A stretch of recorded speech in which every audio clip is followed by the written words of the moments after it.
आइए सुनते हैं अद्भुत कथा शिल्पी रांगे राघव की एक अविस्मरणीय रचना गदल। दूसरा भाग। शाम हो गई थी। मौनी बाहर बैठा था। गदल ने गरम गरम रोटी और आम की चटनी ले जाकर खाने को धर दी। बहुत अच्छी बनी है, मौनी ने खाते हुए कहा। बहुत अच्छी है। गदल बैठ गई। कहा, तुम एक ब्याह और क्यों नहीं कर लेते, अपनी उम्र लायक? मौनी चौंका। कहा, एक की रोटी भी नहीं बनती? नहीं, ये बात नहीं है, गदल ने कहा। सोचते होंगे सौत बुलाती हूं, पर मर्द का क्या, मेरी भी तो ढलती उम्र है। जीते जी देख जाऊंगी तो ठीक है, न हो तो हुकूमत करने को तो एक मिल ही जाएगी। मौनी हंसा, बोला, यों कह हौस है तुझे, लड़ने को कोई चाहिए। खाना खाकर उठा तो गदल हुक्का भरकर दे गई और आप दीवार की ओट में बैठकर खाने लगी। इतने में सुनाई दिया, अरे इस वक्त कहां चला? जरूरी काम है मौनी, उत्तर मिला। पेशकार साहब ने बुलवाया है। गदल ने पहचाना, उसी के गांव का तो था, घोटिया मैना का चुंदा, गिरिराज ग्वारिया। जरूर पेशकार की गाय की चराने की बात होगी। अरे तो रात को जा रहा है, मौनी ने कहा। ले चिलम तो पीता जा। आकर्षण ने रोका। गिरिराज बैठ गया। गदल ने दूसरी रोटी उठाई और मुंह में रखा। तुमने सुना? गिरिराज ने कहा और दम खींचा। क्या? मौनी ने पूछा। गदल का देवर डोरी मर गया। गदल का मुंह रुक गया। जल्दी से लोटे के पानी के संग कौर निगला और सुनने लगी। कलेजा मुंह को आने लगा। कैसे मर गया? मौनी ने कहा। वो तो भला चंगा था। ठंड लग गई, रात को उघाड़ा रह गया। गदल द्वार पर दिखाई दी। कहा, गिरिराज। काकी, गिरिराज ने कहा। सच, मरते बखत उसके मुंह से तुम्हारा नाम कड़ा था काकी। बेचारा बड़ा भला मानस था। गदल स्तब्ध खड़ी रही। गिरिराज चला गया। गदल ने कहा, सुनते हो? क्या है री? मैं जरा जाऊंगी। कहां? वो आतंकित हुआ। वहीं। क्यों? देवर मर गया है ना? देवर? अब तो तेरा देवर नहीं। गदल हंसी, झंझनाती हुई हंसी। देवर तो मेरा अगले जन्म में भी रहेगा। वही न मुझसे रुखाई दिखाता तो क्या वो पांव कटे बिना उस देहली से बाहर निकल सकते थे? उसने मुझसे मन फेरा, मैंने उससे। मैंने ऐसा बदला लिया उससे। कहते कहते वो कठोर हो गई। मौनी ने कहा, तू नहीं जा सकती। क्यों? गदल ने कहा।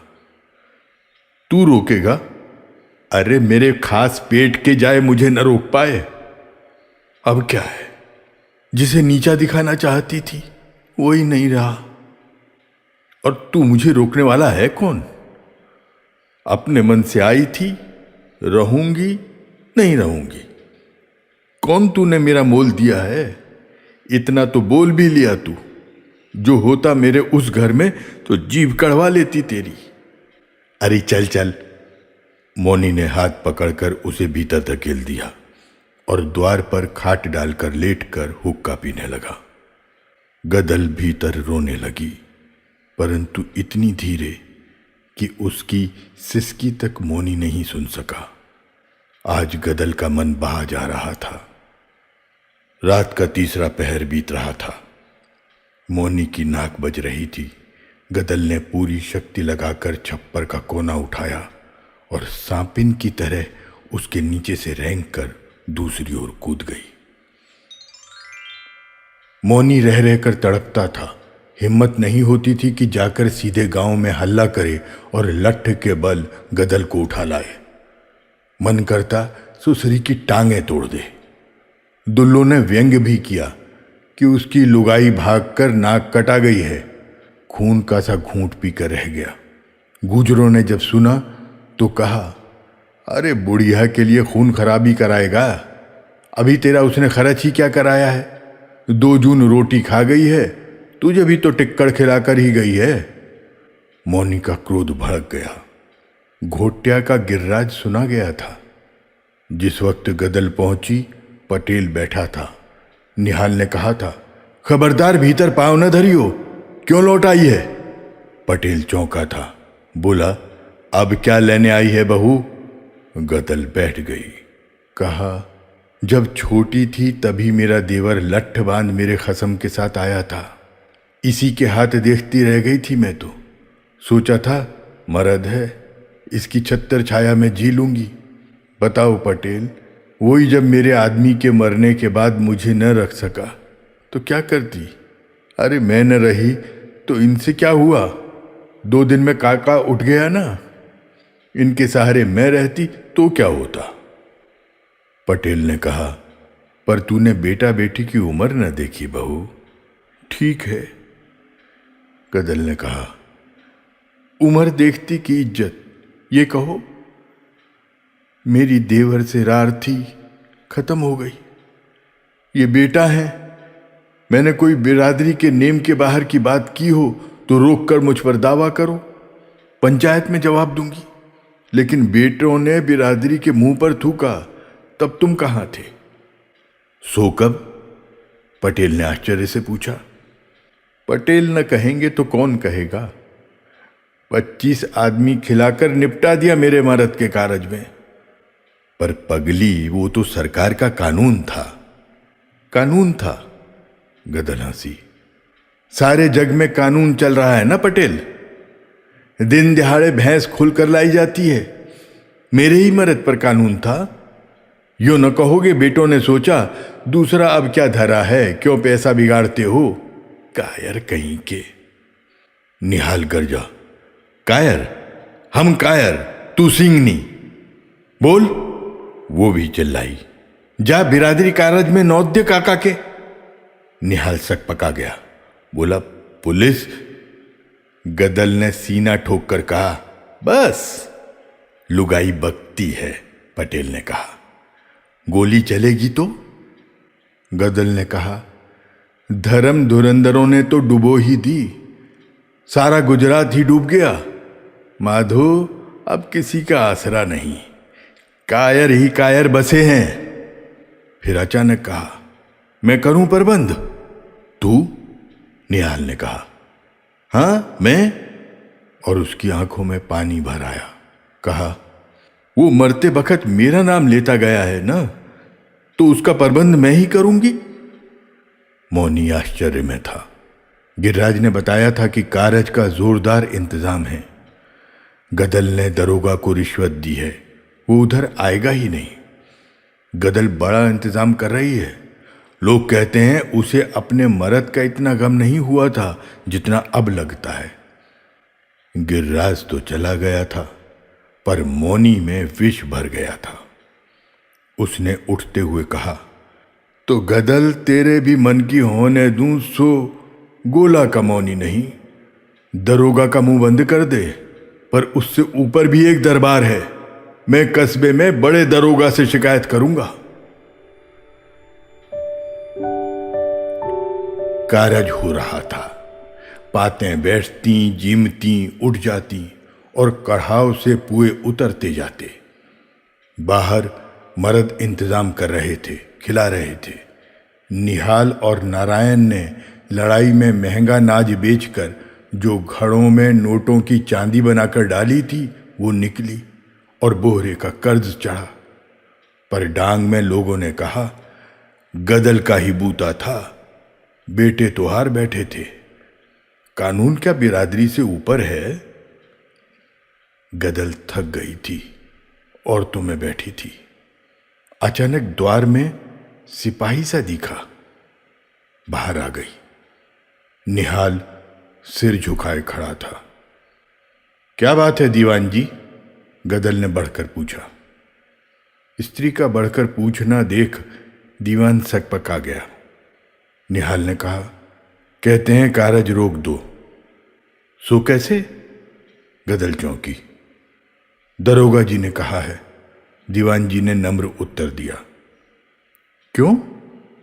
उनसे पूछकर ही तो किया जा रहा है। उसका स्पष्ट संकेत था कि रिश्वत दी जा चुकी है। दीवान ने कहा, जानता हूं, दरोगा जी तो मेल मुलाकात मानते हैं, पर किसी ने बड़े दरोगा जी के पास शिकायत पहुंचाई है। दरोगा जी को आना ही पड़ेगा। इसी से उन्होंने कहलवा भेजा है कि भीड़ छांट दो, वरना कानूनी कार्रवाई करनी ही पड़ेगी।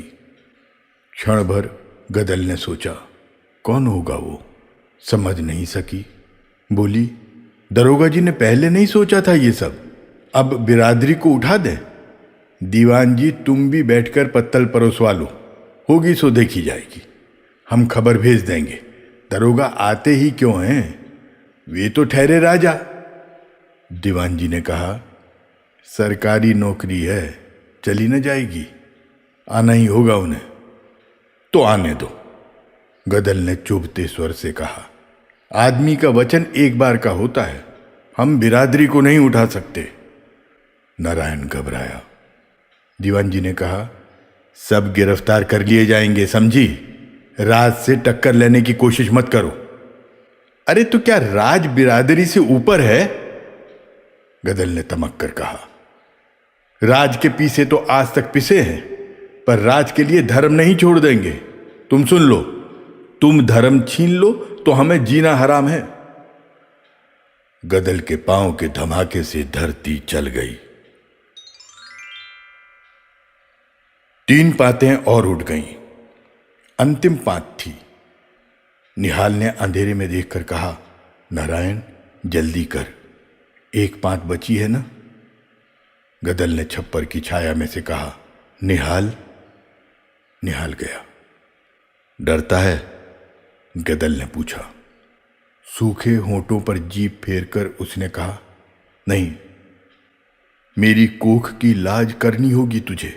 गदल ने कहा, तेरे काका ने तुझको बेटा समझकर अपना दूसरा ब्याह नामंजूर कर दिया था, याद रखना, उसके और कोई नहीं। निहाल ने सिर झुका लिया। भागा हुआ एक लड़का आया। दादी, वो चिल्लाया। क्या है रे? गदल ने सशंक होकर देखा। पुलिस हथियारबंद होकर आ रही है। निहाल ने गदल की ओर रहस्यमयी दृष्टि से देखा। गदल ने कहा, पात उठने में ज्यादा देर नहीं है, लेकिन वो कब मानेंगे? उन्हें रोकना होगा। उनके पास बंदूकें हैं। बंदूकें हमारे पास भी हैं निहाल। गदल ने कहा, डांग में बंदूकों की क्या कमी? पर हम फिर क्या खाएंगे? जो भगवान देगा। बाहर पुलिस की गाड़ी का भोंपू बजा। निहाल आगे बढ़ा। दरोगा ने उतरकर कहा, यहां दावत हो रही है। निहाल भौंचक रह गया। जिस आदमी ने रिश्वत ली हो, अब वो पहचान भी नहीं रहा।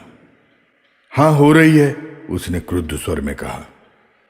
25 आदमी से ऊपर है? गिनकर हम नहीं खिलाते दरोगा जी, मगर तुम कानून को नहीं तोड़ सकते। कानून राज कल का है, मगर बिरादरी का कानून सदा का है। हमें राज नहीं लेना है, बिरादरी से काम है। मैं तो गिरफ्तार करूंगा। गदल ने पुकारा, निहाल। निहाल भीतर गया। गदल ने कहा, पंगत खत्म होने तक इन्हें रोकना ही होगा। फिर सबको पीछे से निकाल देंगे। अगर कोई पकड़ा गया तो बिरादरी क्या कहेगी? पर ये वैसे न रुकेंगे, गोली चलाएंगे। तू मत डर। छत पर नारायण 4 आदमियों के साथ बंदूकें लिए बैठा है। निहाल कांप उठा। उसने घबराए हुए स्वर में समझाने की कोशिश की, हमारी टोपीदार हैं, उनकी राइफल है। कुछ भी हो, पंगत उतर जाएगी और फिर तुम सब भागना। हठात लालटेन बुझ गई, धाएं धाएं की आवाज आई, गोलियां अंधकार में चलने लगी। गदल ने चिल्लाकर कहा, सौगंध है, खाकर उठना। पर सबको जल्दी की फिक्र थी। बाहर धाएं धाएं हो रही थी। कोई चिल्लाकर गिरा, पांत पीछे से निकलने लगी। जब सब चले गए, गदल ऊपर चढ़ी, निहाल से कहा, बेटा। उसके स्वर की अखंड ममता सुनकर निहाल के रोंगटे उस हलचल में भी खड़े हो गए। इससे पहले कि वो उत्तर दे, गदल ने कहा, तुझे मेरी कोख की सौगंध है। नारायण को और बहू बच्चों को लेकर निकल जा पीछे से। और तू मेरी फिक्र छोड़, मैं देख रही हूं तेरा काका मुझे बुला रहा है। निहाल ने बहस नहीं की। गदल ने एक बंदूक वाले से भरी बंदूक लेकर कहा, चले जाओ सब, निकल जाओ। संतान के मोह में जकड़े हुए युवकों को आपत्ति ने अंधकार में विलीन कर दिया। गदल ने घोड़ा दबाया, कोई चिल्लाकर गिरा। वो हंसी, विकराल हास्य उस अंधकार में गूंज उठा। दरोगा ने सुना तो चौंका, औरत मर्द कहां गए? उसके कुछ सिपाहियों ने पीछे से घिराव डाला और ऊपर चढ़ गए। गोली चलाई, गदल के पेट में लगी। युद्ध समाप्त हो गया था। गदल रक्त से भीगी हुई पड़ी थी। पुलिस के जवान इकट्ठे हो गए। दरोगा ने पूछा, यहां तो कोई नहीं। हुजूर, एक सिपाही ने कहा, यह औरत है। दरोगा आगे बढ़ गया। उसने देखा और पूछा, तू कौन है? गदल मुस्कुराई और धीरे से कहा, कारज हो गया दरोगा जी, आत्मा को शांति मिल गई। दरोगा ने झल्ला कर कहा, पर तू है कौन? गदल ने और भी क्षीण स्वर में कहा, जो एक दिन अकेला न रह सका, उसी की।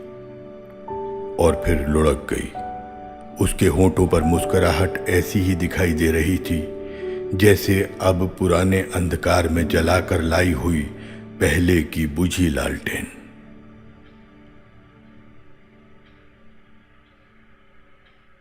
यहां पर कहानी समाप्त हो जाती है।